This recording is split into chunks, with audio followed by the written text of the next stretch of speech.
Under 12,000 best 5G mobiles 2023లో వచ్చిన best 5G mobiles గురించి అయితే చెప్తాను. ఇవి అన్నీ కూడా అండర్ 12,000 ప్రైస్ రేంజ్ లోపల అయితే వస్తాయి. ఇందులో మంచి కెమెరా ఉంటుంది, మంచి ప్రాసెసర్ ఉంటుంది, మంచి బ్యాటరీ ఉంటుంది, మంచి డిస్ప్లే ఉంటుంది. ఈ వీడియోలో నేను టాప్ 5 బెస్ట్ 5G మొబైల్స్ గురించి అయితే చెప్తాను. ఇవి అన్నీ అండర్ 12,000 ప్రైస్ రేంజ్ లోపల అయితే వస్తాయి.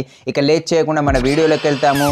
హాయ్, నేను అంజన్, మీరు చూస్తున్నారు AJ deals tech. Let's start our video. ఇందులో మన ఫస్ట్ మొబైల్ వచ్చేసి రెడ్మీ నుంచి వెళ్ళి రెడ్మీ 13C. ఇది 16th డిసెంబర్ రోజు అయితే లాంచ్ అయ్యింది. దీనిలోని ప్రాసెసర్ చూసినట్టయితే MediaTek Dimensity 6100 octa core processor, 4GB RAM, 128GB internal storage, 6.74 inches IPS LCD display with 90Hz refresh rate, water drop notch, Gorilla glass protection. ఇందులో కెమెరా చూసినట్టయితే డ్యూయల్ కెమెరా సెటప్ తోనైతే వస్తుంది. 50MP plus 0.08MP rear camera, 5MP front camera అయితే ఉంటుంది. Full హెచ్డీలో 30 frames per second video recording అయితే ఈ కెమెరాల ద్వారా మనం చేసుకోవచ్చు.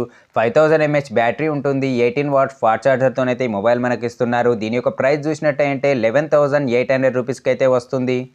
ఇందులో రెండో మొబైల్ వచ్చేసి రియల్మీ నుంచి రియల్మీ C67. ఇది కూడా 16th డిసెంబర్ రోజు అయితే లాంచ్ అయింది. దీనిలోని ప్రాసెసర్ చూసినట్టయితే MediaTek Dimensity 6100 octa core processor, 4GB RAM, 128GB internal storage, 6.72 inches IPS LCD display with 120Hz refresh rate, punch hole display. ఇందులో కెమెరా చూసినట్టయితే డ్యూయల్ కెమెరా సెటప్ ఉంటుంది. 50MP plus 2MP depth camera ఉంటుంది. Full హెచ్డీలో 30 frames per second video recording అయితే చేసుకోవచ్చు. 8MP front camera ఉంటుంది. 5000 mAh battery ఉంటుంది. 33 watts fast ఛార్జర్తోనైతే మనకు ఇస్తున్నారు. దీని యొక్క ప్రైస్ చూసినట్టయితే 12,494 రూపీస్కి అయితే ఉంటుంది. మీరు కార్డ్స్ను ఉపయోగించినట్టయితే 11,500 వరకు అయితే ఈ మొబైల్ని అయితే మీరు పర్చేజ్ చేసుకోవచ్చు.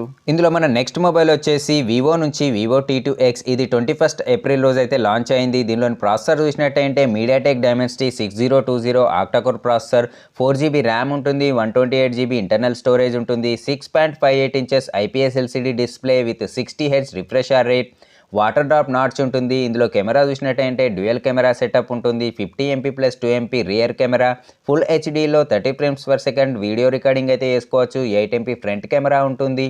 5000 mAh బ్యాటరీ ఉంటుంది. 18 watt ఫాస్ట్ ఛార్జర్తో అయితే ఈ మొబైల్ మనకు వస్తుంది. దీని యొక్క ప్రైస్ చూసినట్టయితే 11,999 రూపీస్కి అయితే వస్తుంది. ఇందులో ఫోర్త్ మొబైల్ వచ్చేసి సామ్సంగ్ F14. ఇది 30 మార్చ్ 2023లోనైతే లాంచ్ అయింది. ఎగ్జానోస్ 1330 ఆక్టాకోర్ ప్రాసెసర్ అయితే ఇందులో వాడారు. 4GB ర్యామ్ ఉంటుంది. 128GB ఇంటర్నల్ స్టోరేజ్ ఉంటుంది.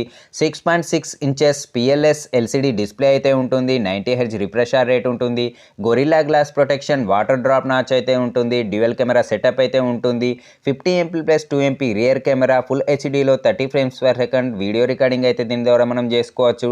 13MP ఫ్రంట్ కెమెరా ఉంటుంది. 6000 mAh బ్యాటరీ ఉంటుంది. 25 watts ఫాస్ట్ ఛార్జర్తోనైతే ఇస్తున్నారు. దీని యొక్క ప్రైస్ చూసినట్టయితే 11,980 రూపీస్కి అయితే ఉంటుంది. దీని అన్బాక్స్ లోపల ఛార్జర్ అయితే ఇవ్వరు. దానికోసం మీరు ఎక్స్ట్రా ఖర్చు అయితే పెట్టుకోవాల్సి ఉంటుంది. మన ఫిఫ్త్ అండ్ లాస్ట్ మొబైల్ వచ్చేసి పోకో M6 Pro. దీనికి సిమిలర్గా ఉన్నటువంటి ఇంకో మొబైల్ కూడా ఉంటుంది. అది రెడ్మీ 12 5G. ఈ రెండు స్పెసిఫికేషన్ పరంగా చూసినట్టయితే రెండు ఒకే రకంగా ఉంటాయి.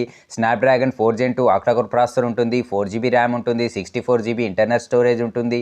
6.79 inches IPS LCD display with 90Hz refresh rate ఉంటుంది. పంచ్ హోల్ డిస్ప్లే ఉంటుంది. గొరిల్లా గ్లాస్ ప్రొటెక్షన్ ఉంటుంది. ఇందులో కెమెరా చూసినట్టయితే డ్యూయల్ కెమెరా సెటప్ ఉంటుంది. 50MP plus 2MP rear camera, full హెచ్డీలో 30 frames per second video recording అయితే చేసుకోవచ్చు. 8MP ఫ్రంట్ కెమెరా ఉంటుంది. 5000 mAh బ్యాటరీ ఉంటుంది. 18 watt ఫాస్ట్ ఛార్జర్తోనైతే ఇది మనకు ఇస్తున్నారు. దీనికి ప్రైస్ చూసినట్టయితే 10,999 రూపీస్కి అయితే వస్తుంది. ఇవి ఫ్రెండ్స్ అండర్ 12,000లో వచ్చేటువంటి బెస్ట్ 5G మొబైల్స్. ఇందులో మీకు ఏ మొబైల్ నచ్చిందో కామెంట్లో అయితే చెప్పండి. నా వీడియో నచ్చినట్టయితే లైక్ చేయండి. నా ఛానల్ సబ్స్క్రైబ్ చేయకుంటే సబ్స్క్రైబ్ చేయడం అయితే మర్చిపోకండి ఫ్రెండ్స్.